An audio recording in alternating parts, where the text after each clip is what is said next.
अगर आपको कोई बीमारी नहीं है और फिर भी थोड़ा सा काम करने से ही आपकी सांस फूलने लगती है, या फिर हल्की सी धूल भरी हवा चल रही है और आपकी सांस फूलने लगती है, घर में कोई पूजा कर रहा होता है उस टाइम अगरबत्ती वगैरह जलने से आपकी सांस फूलने लगती है, सीढ़ियां नहीं चढ़ पाते हैं, थोड़ा सा चढ़ते ही आपकी सांस फूलने लगती है, तो निश्चित रूप से आपको अस्थमा की प्रॉब्लम है। ये ऐसी बीमारी है कि टाइम रहते ही इसका इलाज जरूर करना चाहिए, क्योंकि अस्थमा यानी कि सांस की बीमारी एक बहुत गंभीर बीमारी है और अगर इसका अटैक आता है तो ये बहुत बड़ी समस्या पैदा कर सकती है। तो ऐसे लक्षण अगर आपको अपने अंदर दिखाई देते हो तो तुरंत अस्थमा का इलाज जरूर शुरू कर दें।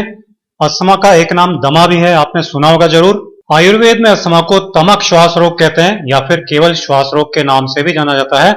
आयुर्वेद में अस्थमा के बहुत सारे कारण बताए गए हैं और साथ में इसका सफल इलाज भी बताया गया है। तो आज के इस वीडियो में हम इसी के बारे में बात करेंगे। नमस्ते, मैं हूं सचिन गोयल और आपका स्वागत करता हूं Jaipur the pink city channel पर। तो ये जो अस्थमा या दमा की प्रॉब्लम है, इससे हम अपना बचाव कैसे करें? बहुत से लोगों की आदत होती है सुबह टहलने की। तो अगर आपको भी ये आदत है तो ये ध्यान रखें कि हमेशा सुबह के समय ही टहलें। सुबह टहलने का मतलब क्या है?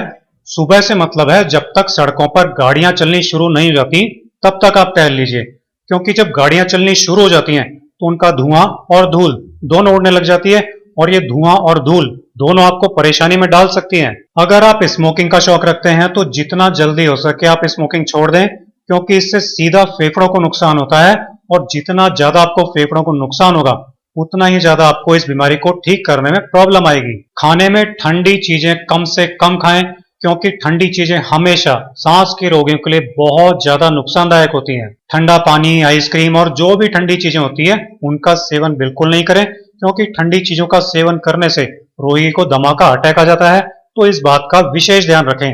अगर हवा में धूल ज्यादा हो या बाहर बहुत तेज हवा चल रही हो तो बाहर नहीं निकलें, बाहर नहीं टहलें, क्योंकि तेज हवा हो या हवा में धूल हो, ये दोनों ही आपके फेफड़ों में जाकर आपकी दमा की समस्या को बहुत तेजी से बढ़ा सकती हैं। फिर भी अगर आपको बाहर निकलना पड़े किसी बहुत जरूरी काम से, तो फिर या तो आप गमछा, रुमाल या मास्क का प्रयोग करें, उसके बाद ही बाहर निकलें। आपके घर का वेंटिलेशन बिल्कुल सही होना चाहिए।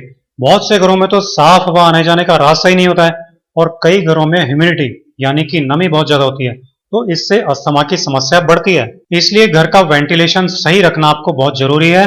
इसके लिए आप अपने घर में खिड़की लगवा सकते हैं, एग्जॉस्ट फैन लगवा सकते हैं, ताकि बाहर की साफ हवा अंदर आ सके और अंदर कोई नमी है तो वो बाहर निकल जाए। आपके सोने का बेड, तकिए, गद्दे, कमरा बिल्कुल साफ सुथरा होना चाहिए, क्योंकि गद्दे, तकिए, बेड पर अब जरा सी भी धूल है तो वो वहां से आपकी नाक में जा सकती है और वहां से फिर फेफड़ों में जा सकती है और आपकी अस्थमा के अटैक को बढ़ा सकती है। अस्थमा के रोगी को बहुत ज्यादा देर एसी की ठंडी हवा में नहीं रहना चाहिए, क्योंकि एसी की ठंडी हवा फेफड़ों की नलियों को सिकोड़ देती है, जिससे आपको सांस लेने में परेशानी होने लगती है। इसलिए एसी का प्रयोग आप कम से कम करें तो ही अच्छा है। खाना खाते समय ध्यान रखें कि खाने में कम से कम मिर्च मसालों का प्रयोग करें, क्योंकि मिर्च मसाले भी आपके अस्थमा की बीमारी को बढ़ा सकते हैं। तो शॉर्ट में समझ लीजिए, अस्थमा से बचना है तो खाने पीने में ठंडी चीजों का प्रयोग बिल्कुल नहीं करें। बाहर निकलना हो तो मास्क लगाकर ही निकलें। धूल भरी हवा से आपको बचना है और धूम्रपान के अगर शौकीन है तो धूम्रपान बिल्कुल छोड़ दें। कारण और बचाव की सारी बातें आपको बता दी हैं, तो अब आपको बताते हैं आयुर्वेद में लिखा हुआ अस्थमा का सफल इलाज। बहुत ही सिंपल इलाज है और इसके लिए आपको लेना है हल्दी पाउडर। हरिद्रा कहते हैं हल्दी को आयुर्वेद में, और यह सांस लेने के पूरे सिस्टम को एकदम ठीक कर देती है। अस्थमा के कारण सिकुड़ी हुई फेफड़ों की नलियों को फिर से फैला देती है। फेफड़ों और सांस की नली की सूजन को भी खत्म कर देती है। इसको लेना कैसे है? तो ये 1/4 छोटा चम्मच हल्दी पाउडर आपको 1 गिलास दूध में डाल लेनी है और इस दूध को अच्छी तरह से उबाल लेना है। इतना आसान है, कोई भी कर सकता है। अस्थमा के लिए आपकी सफल आयुर्वेदिक रेमेडी बनकर तैयार भी हो गई है। आप इस रेमेडी को सुबह बनाकर नाश्ते के टाइम पिएं। सुबह खाली पेट पीना चाहें तो खाली पेट भी पी सकते हैं। जो लोग सुबह दूध नहीं पी सकते वो रात को सोते समय भी इसको बनाकर पी सकते हैं। रोजाना महीने भर पीकर देखें, आप खुद ही कहेंगे कि आपको अस्थमा की प्रॉब्लम महसूस ही नहीं हो रही है। इसे लगातार पिएं, आपका अस्थमा ठीक हो जाएगा।